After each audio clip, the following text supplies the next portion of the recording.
So this talk is called OAuth Well Played, and if APIs were a game, then API security would be your preparations for the boss fight, and OAuth your armor.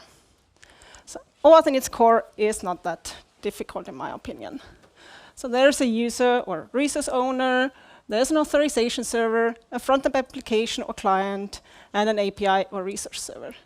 And in this talk, I'm going to focus on the authorization server, the API, and their interaction with the client. In a nutshell, the client gets some sort of authorization grant that it uses to request an access token. It then sends the access token to the API to get access to protected resources. So the goal of the game is to protect APIs, or more specifically, to protect access to the data and functions that an API provides.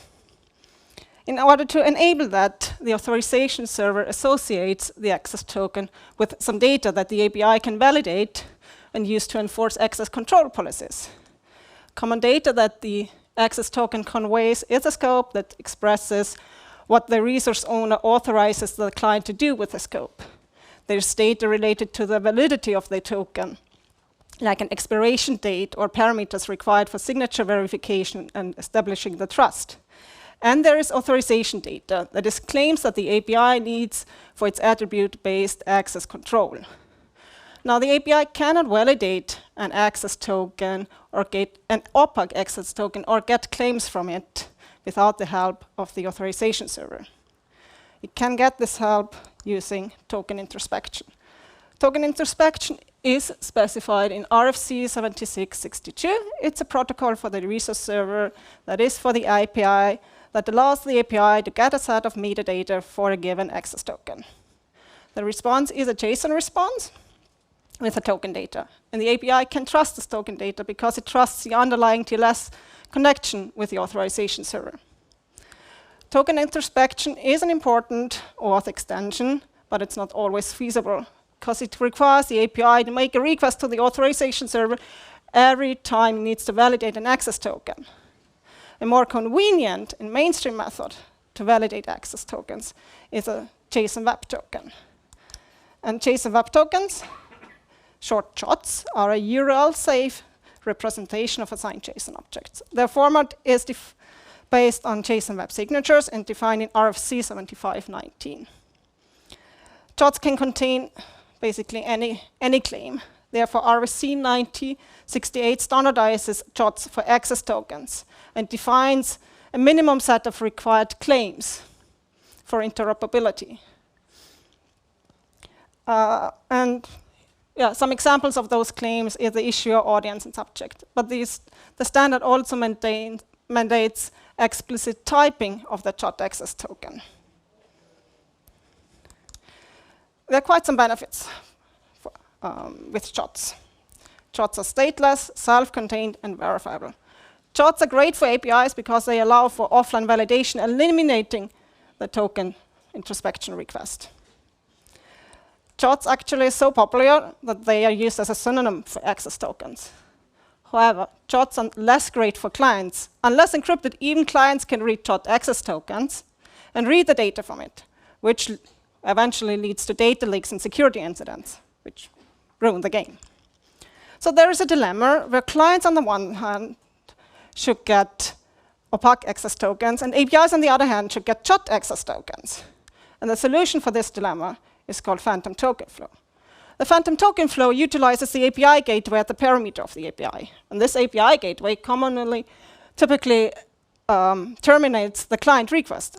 This means that the client sends the opaque access token to the API gateway. Now, as I've mentioned before, token introspection is a way to get token data for an opaque access token. So the idea is to have the API gateway use token introspection to look up a by reference token and get the JWT from the authorization server. You can then forward the JWT to the API, which solves the security dilemma. There's just one issue with that approach. The token introspection response is a JSON object, not a JWT. Therefore, Curity implemented a workaround by supporting an additional content type for the token introspection. namely the application shot. In this way, the Curity identity server can use token introspection to exchange a by reference token for a JOT. And nowadays, there's a standard for token exchange called OAuth token exchange that is more generic and that lets you implement all kinds of use cases.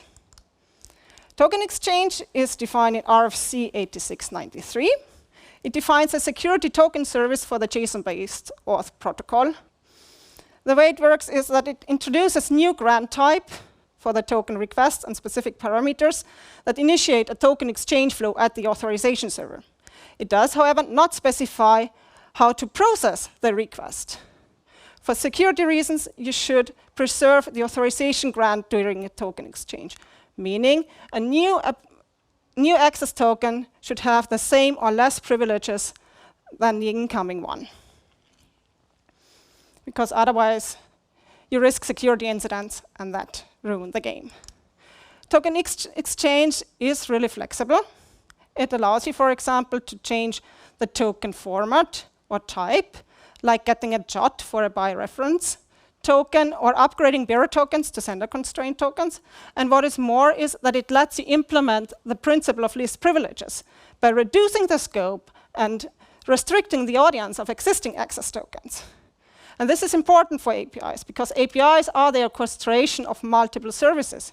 Consequently, you can have many scopes and audiences in an API. So the way I picture token exchange is inspired by the phantom token flow, where you have the API gateway use token exchange to look up a by reference token and get a JOT. As part of that request, it can downscope and restrict the audience of the access token, tailoring for the downstream services. And you can use token exchange not only from the API gateway to the services, but also from service to service, making sure that the access tokens only convey the access rights that are needed for the current request. And in terms of cloud native, each of the services and microservices in an API is a workload. So when you use token exchange in this way, you need to authenticate the workload. And you can do that using JOTs. JOT-based client authentication is defined in RFC 7523. And there are two types of client authentication JOTs. One that provides proof that the client can control some sort of key, like the self-signed JOT as defined in OpenID Connect, or key-bound tokens, as you can find them in the attestation-based client authentication draft. The other type of client authentication JOT is a bearer token signed by a trusted third party that does not provide that proof. And this kind of client authentication is very interesting for cloud-native APIs because cloud-native platforms can commonly issue a JOT-based identity document to workloads from an issuer that the authorization server can trust. And examples of such tokens are the service account token in Kubernetes or SPIF's JOT-based verifiable identity document. And workloads may read the JOT from the file system using features like volume protection.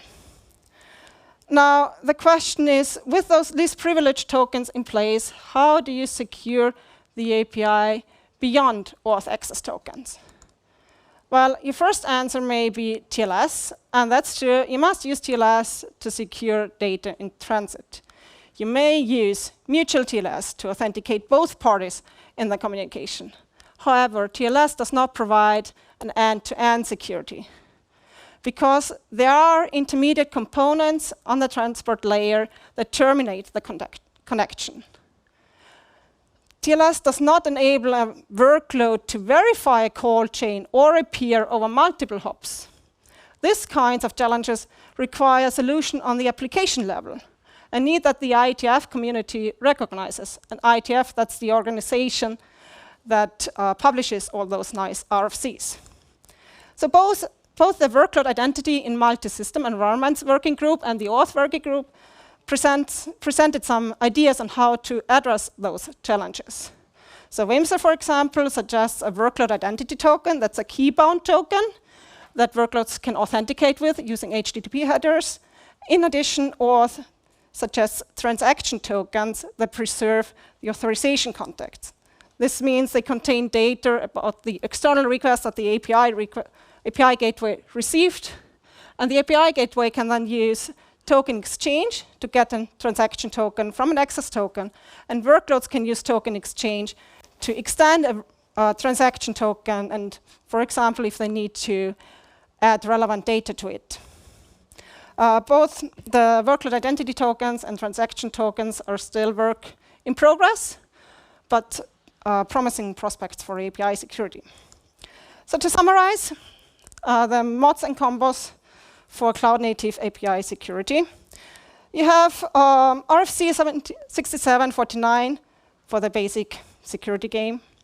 You have JSON Web Tokens and JSON Web Token Access tokens for attribute-based access controls. You have token introspection, and in particular the phantom token flow for the privacy-preserving architecture. You have token exchange for the least privileged tokens, and in the future, you may replace such a solution with transaction tokens.